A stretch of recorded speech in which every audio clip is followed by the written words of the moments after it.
believed is the civil rights issue of the 21st century. Every single child in America deserves the right to have an access to an excellent education. And that is regardless of race, regardless of ethnicity, regardless of wealth, regardless of zip code. The future of our kids and the future of our country depends upon kids being able to get a great education. If we fail our kids and they don't get a great education, we know their future is bleak.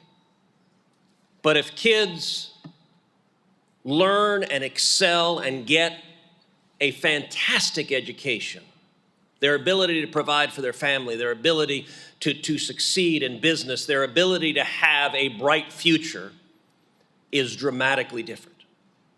I've spent over 30 years fighting for school choice. In Texas this year, the state legislature passed the biggest and boldest school choice program in the entire country. Enormously impactful. That was a result of decades of hard work. And let me say to all the moms and dads, to all the students here, that was decades of your hard work in the state legislature demanding that children in Texas deserve access to a quality education. We're here today because as part of this one big, beautiful bill, the House of Representatives has included a tax provision. The Senate is going to include that same tax provision that gives a tax credit to individuals who are contributing to scholarship granting organizations in the states. Our tax code has enormous impacts throughout society. You look at other aspects of the tax code, things like the R&D tax credit. We want more research and development in the United States because it generates and produces jobs. We have an R&D tax credit, which incentivizes that R&D.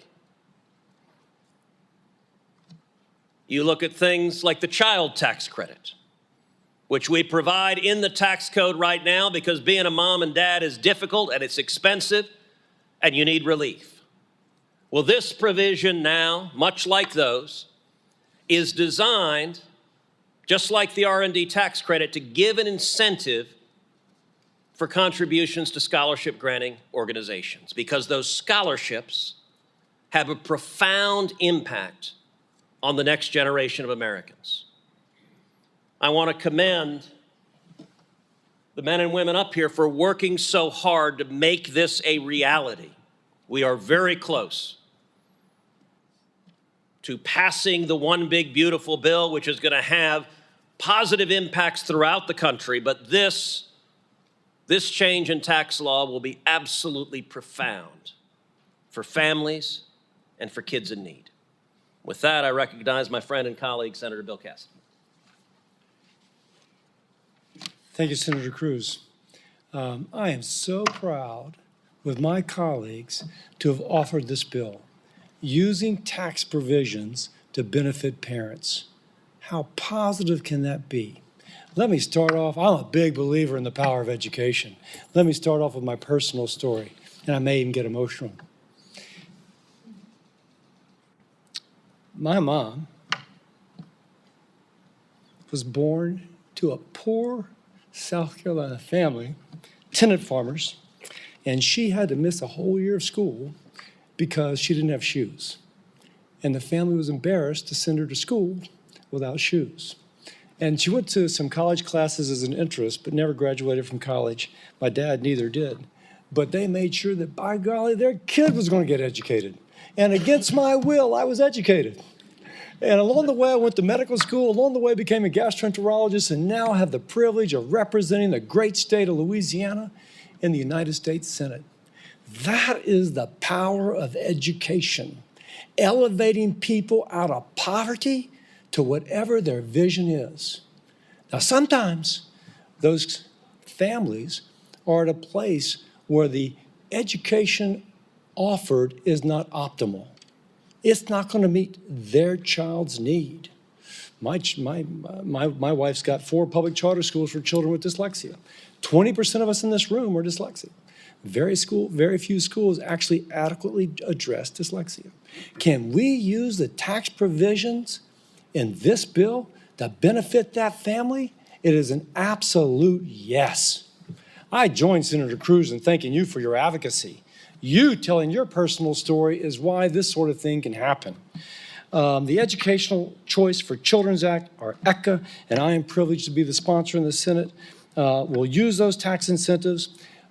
We want kids to succeed. President Trump wants kids to succeed. And it provides, as Ted said, an incentive for someone to put money into a scholarship fund.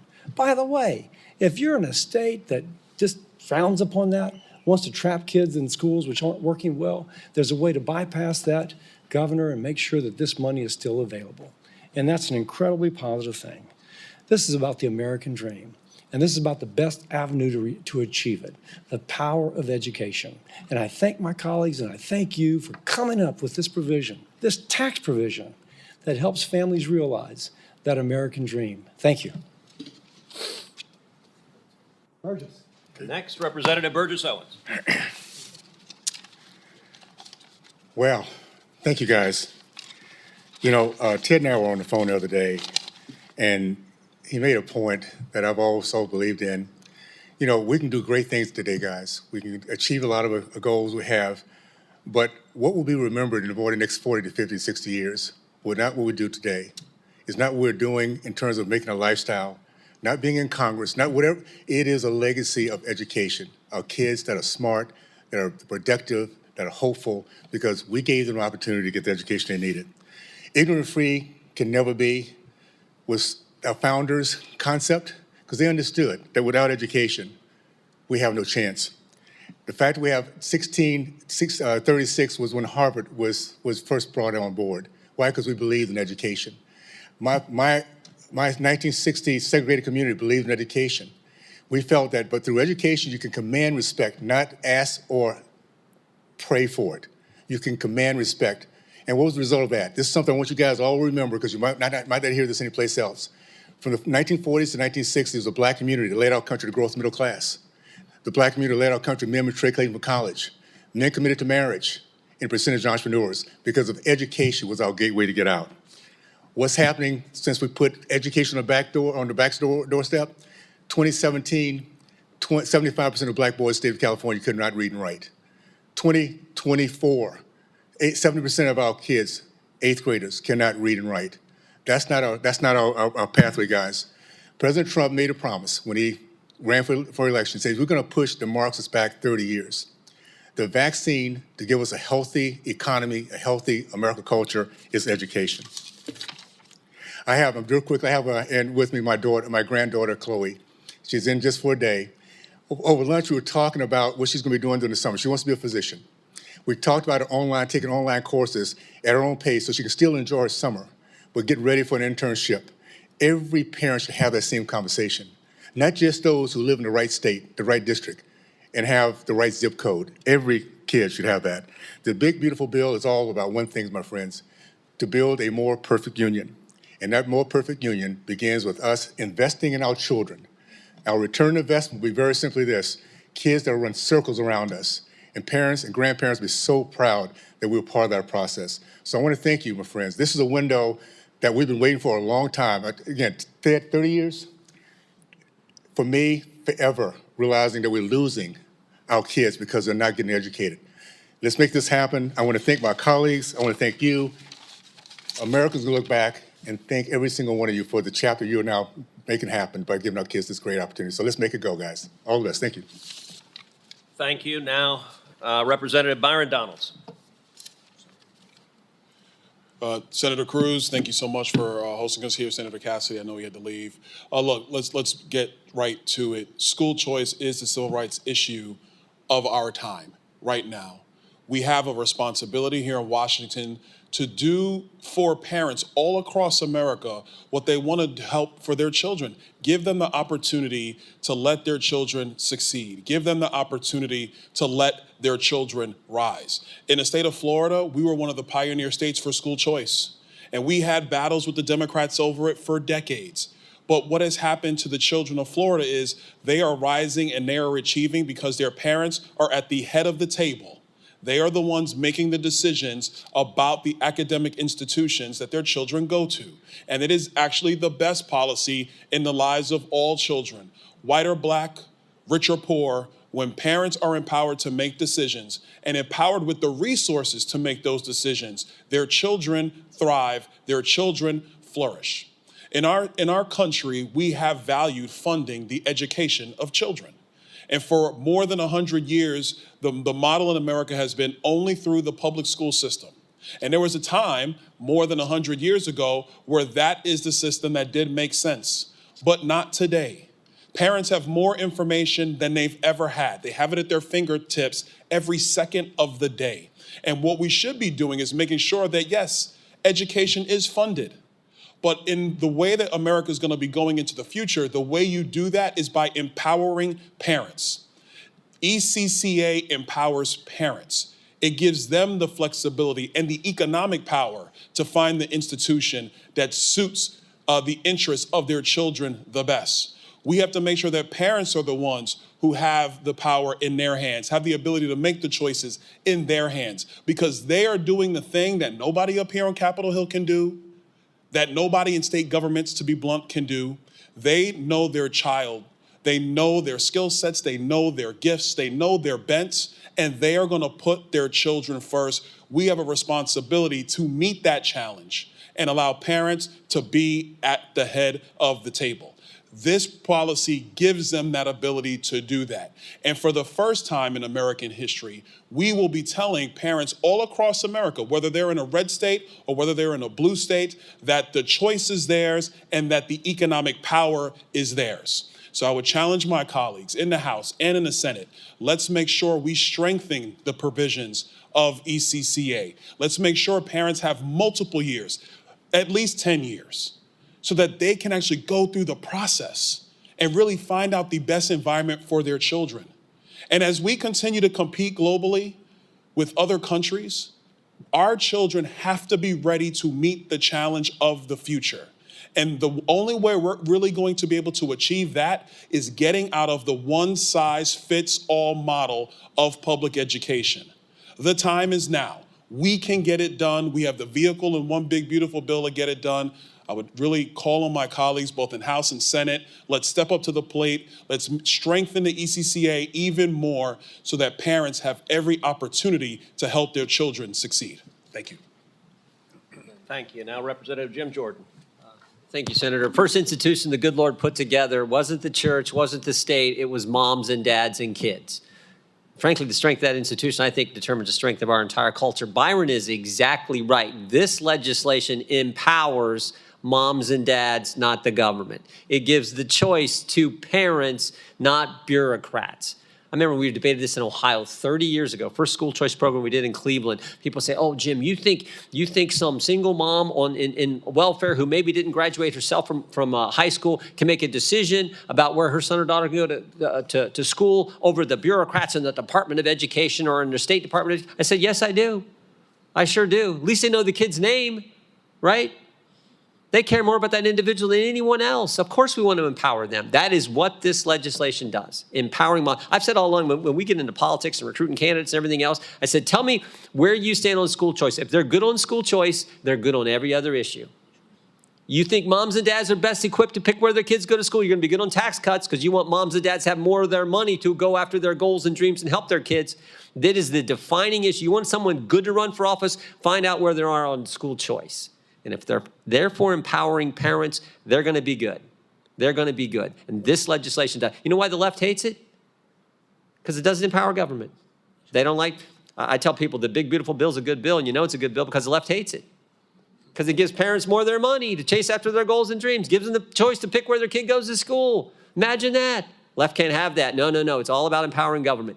This is good. And as the senator said, this is the issue, because it determines everything else. If you get this one, you get all the other things.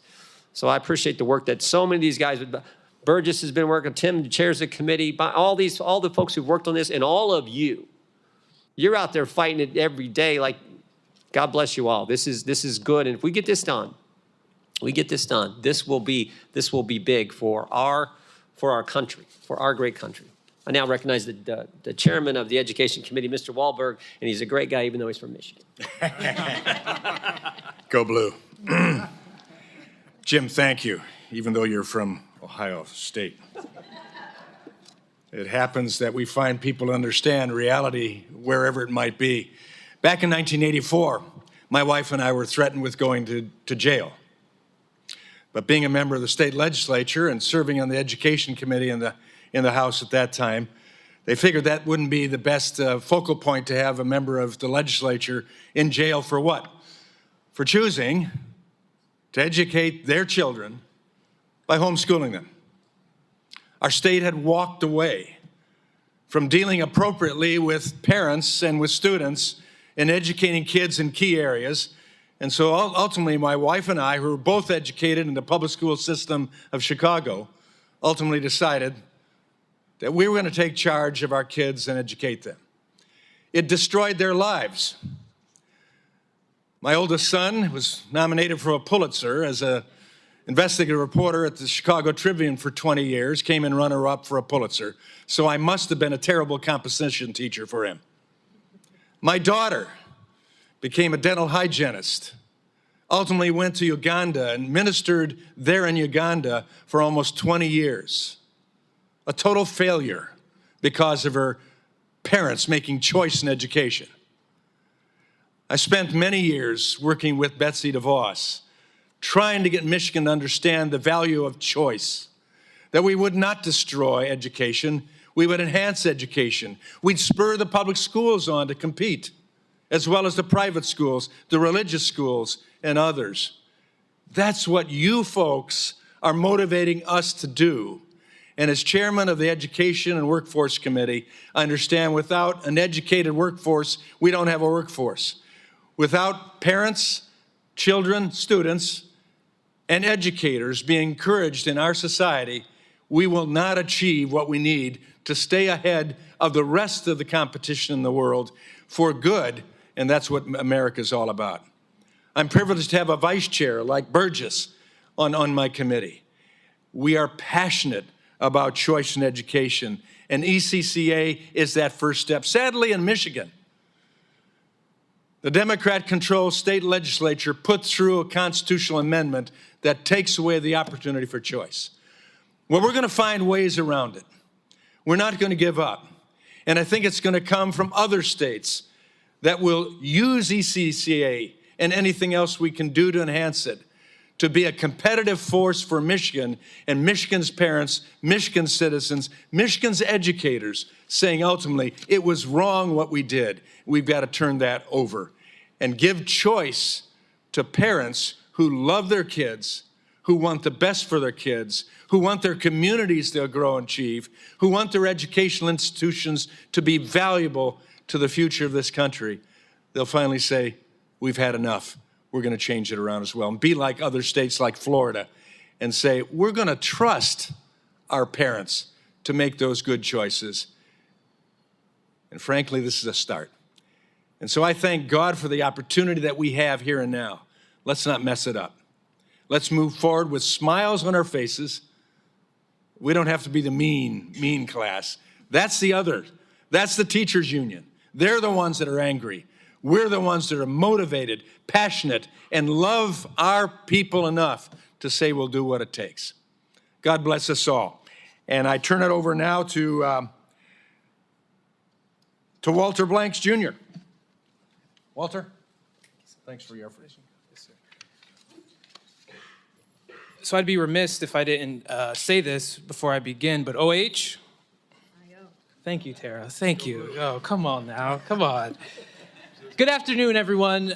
My name is Walter Blanks, Jr., and I am a spokesperson for the American Federation for Children. And when I was in the 6th grade, my principal told my mother to just wait 5 years for them to have the school turned around. Imagine that. 5 years. My mother looked at him straight in the eye and said, in 5 years, Walter will either be in jail or in a body bag. And we don't have time for either of those. Thanks to the Ohio School Choice Program, neither of those things happened. Instead of being limited by circumstances, I was given a lifeline. That lifeline led me to the White House, where I had the opportunity to sit next to President Trump and share my story and share my experiences and ultimately thank him for his support now bringing school choice to every single state. No longer was I surrounded by poverty, crime, and low expectations. I genuinely believed that my future was mine to shape. School choice didn't just pay tuition. It opened the door that had been locked for generations in my family.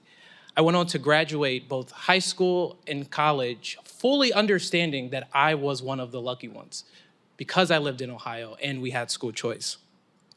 Now, I stand before you not as an exception, but as living proof what happens when education freedom is available to families who are desperate for a way out. Now, Congress, this is your moment. Include the school choice tax credit in the reconciliation package and do it now. Get school choice to President Trump's desk and give him a chance to enact his education agenda. He supports school choice along with the vast majority of Americans. To the champions who have stood with us, thank you, but just know that this fight is far from over. And to those standing in the way, you are out of excuses and you are out of time.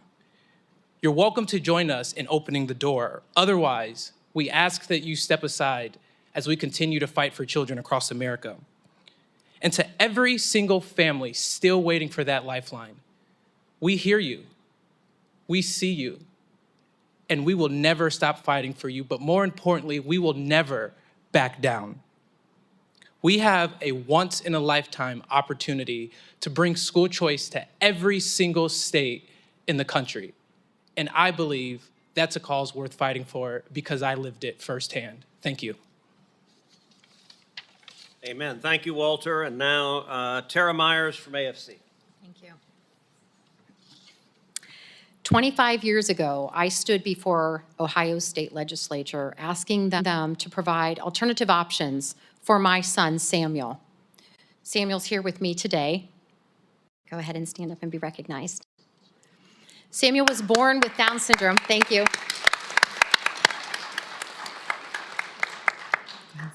Samuel was born with Down syndrome and has multiple disabilities, and he required an IEP for his education. When he was ready to start school, I was told to go home, take the 6.5-hour break, and let them do what they do. I quickly found out that they didn't plan on educating Samuel to his abilities. They planned on babysitting him, and Samuel did not need a babysitter. He needed an education. I did not need a break. I needed options to make it happen. When our district offered, what they offered was a classroom with coloring books and crayons and a jungle gym. What school choice offered for Samuel was appropriate curriculum, college classes, and a career. Ultimately, it allowed him the opportunity to then sit across the table from the President of the United States and share his school choice story. Our president supports educational freedom, and I had the great honor of thanking him in the 2020 RNC as a speaker. Today, other mothers like me with students like Samuel need options too. Samuel is here today with his friends, Representative Jim Jordan, who stood beside us in the state of Ohio while we worked to pass the John Peterson Special Needs Scholarship, as well as Senator Ted Cruz, who's worked with us since 2019 to help bring educational freedom to all students in our nation, and we thank you all. Now, Congress has a chance to bring school choice to every state in our nation by producing a strong choice tax scholarship. Parents of children with special needs do not desire more of the same one-size-fits-all option. Parents desire education freedom, which is the ability to choose the best programs, resources, and teachers that will meet the specific needs of their children. Parents want options. They want to collaborate with school choices to be able to provide what is best. And when I was able to choose the school of opportunity for my son, I was able to drive the education for him, make that IEP work to the best interest and best abilities of Samuel. We have students across this nation who cannot read and write at grade level. We have students that are struggling to do basic math. We have a crisis on our hands, and quite frankly, the house is burning down. Today, I am asking Congress to put out the fire and let parents take their rightful role in directing their children's education. I am joined by others who have been recipients of robust change in education freedom. School choice opened the doors of opportunity for Samuel and helped him become who he is today. I am asking on behalf of all the other Samuels in this nation to pass the most substantial federal tax credit. And as the original mom on a mission, I ask, why would anyone not want to provide the options for parents to choose the very best education for their children? Thank you so much. With that, we're now happy to take questions. Senator, as we've seen public schools continue to fail students, many parents have decided to send their kids to Catholic schools. We've seen an increase in the number of Catholic schools. Specifically, how will this help parents in Catholic schools? Well, this puts parents in the driver's seat. The person who knows best what is right for your child is mom and dad. And this empowers parents to make the best choices. You know, listening to Tara's story, it reminds me back in 2017 when we passed the last big Trump tax cut. I was the author then of legislation that expanded College 529 savings plans to include K through 12 education. It is to date the most far-reaching federal school choice legislation that has ever passed. In that bill, we had Senate Democrats object to that bill, and we argued in front of the parliamentarian, and they succeeded in cutting out of the bill homeschoolers and cutting out of the bill people with disabilities. And the argument that the Democrats made to the parliamentarian is people will really like these provisions. If we pass them, it'll make a big difference for people. Well, that's exactly right. This is all about empowering parents. And some parents will make some decisions, other parents will make other decisions. This is designed not to be prescriptive. It is a tax credit that gets out of the way and lets the parents make the decisions. But I will say one thing, you've got veterans of the battle for school choice up here, and we know now, 30 years ago when Ohio began pioneering school choice, it was a theory then.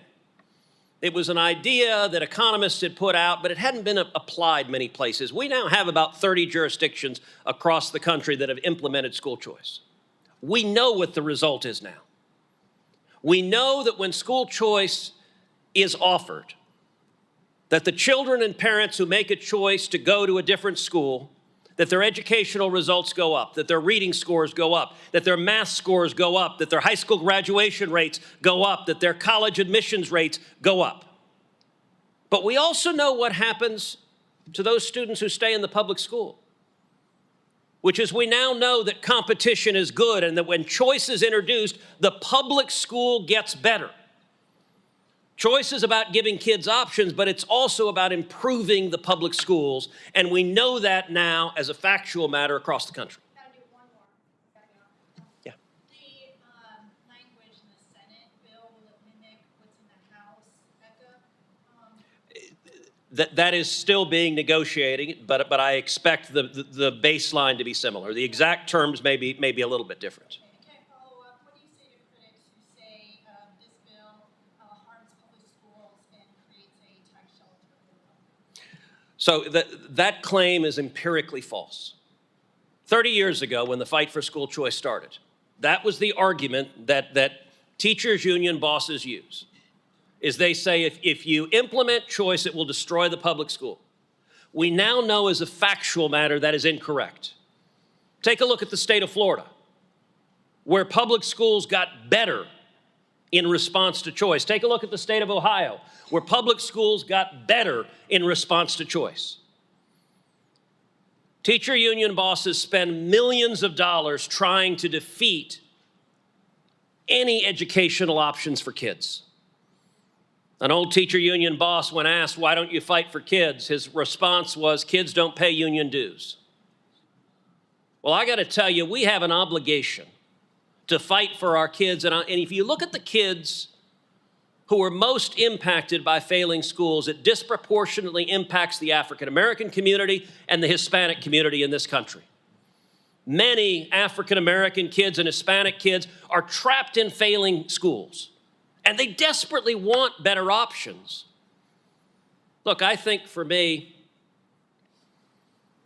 of my dad when he came to Texas. My dad came to Texas as an 18-year-old kid, an immigrant from Cuba who couldn't speak English, who had $100 in his underwear. By the way, kids, don't put money in your underwear. It's kind of nasty. And he got a job washing dishes. He made 50 cents an hour. But he was also admitted to go to the University of Texas. And he was able to get an education. He was able then to graduate and get a job. And he was able then to become a small business owner. Today, my dad is a pastor. He's 86 years old and can run circles around anyone in this room, certainly me. Maybe not Burgess, but anyone else. That's what education does. It gives you the American dream. And so the attacks against this are all motivated by protecting money for adults at the expense of the kids. And I will say, for every member of Congress who votes no on school choice, you should ask yourself how you look in the eyes of the kids that you're supposed to be representing, that you're supposed to be fighting for. Your vote shouldn't be for sale. You should be committed to making a real difference. And I want to give Burgess a chance to comment as well. I'll just say this, guys. What's made our country the greatest in the history of mankind is the middle class. And the middle class is powered by business owners who go out and understand what return on investment is all about. The greatest return on investment we can give our country is a legacy of kids who love our country. We're at a crossroad right now. It's important for us to realize there are people who care for our kids, and there are people who love our kids being hopeless. It is 2017, 75% of the black boys in the state of California could not read and write. Now, I want that to sink in, because no big deal was made of it in 2017. Right now, we have Baltimore, districts in Baltimore and Maryland, and Baltimore and DC, zero proficiency in math. They're not gonna be part of any conversation about the Golden Dome, about freedom. This is our moment. And we need to understand we have people who love our country, and we do that by giving us a legacy of good kids and people who hate our society. They hate family, free market, education. They hate it. And so I would say I'll join with my friend Ted Cruz. For those who vote and wonder, ask yourself, how would you vote if your kid was in a district that nobody knew how to read, write, and think? How about that? Let's put a little empathy in this. They would run to the front of the line to make sure their kid got the options and the freedom they needed. So this is our moment, my friends. This is it. Keep it up. Let's look back and say we were there to our kids, our grandkids, and fortunate enough, our great-grandkids. We were there when our country was going over the edge. We brought it back and created the greatest, smartest, most optimistic kids in the history of mankind. And that's what we have to do with competition in the educational environment. So I can't say enough. Senator, thank you. Thank you for your long fight. And this is our moment, guys, my friends. Appreciate it. Thank you, my friend. Okay. Thanks, guys. Thank you, guys. Good to see you.